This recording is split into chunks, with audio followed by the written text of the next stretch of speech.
Welcome to Kenton Teaches. Enjoy the video. In this video, I will show you how to make delicious kimchi, step by step. First, select about 2 to 3 pounds of fresh napa cabbage.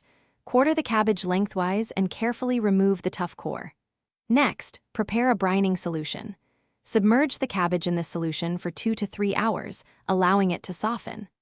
After brining, rinse the cabbage thoroughly under cold water and drain it very well. Now, let's create the heart of your kimchi, the flavorful paste. In a large bowl, combine 1/2 cup of gochugaru, 1/4 cup of fish sauce, and 2 tablespoons of minced garlic. Stir in 1 tablespoon of grated ginger, 1 teaspoon of sugar, and 1/4 cup of water. Finally, mix in 1/2 cup of shredded daikon radish and 3 to 4 chopped green onions until everything is well combined. With your paste ready, it's time to combine the ingredients.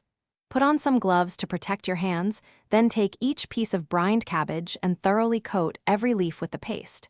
Ensure an even distribution for maximum flavor. Once coated, pack the kimchi tightly into a clean, airtight container. Leave a little headspace. Allow it to ferment at room temperature for 1 to 3 days. After its initial fermentation, transfer your delicious homemade kimchi to the refrigerator. It will continue to ferment slowly and can be stored there for several weeks, even months. You'll notice its flavor deepening and becoming more complex over time. Enjoy your kimchi as a vibrant side dish with almost any meal, or get creative and incorporate it into your favorite recipes for an extra kick. Thanks for watching. Please subscribe if this video was helpful.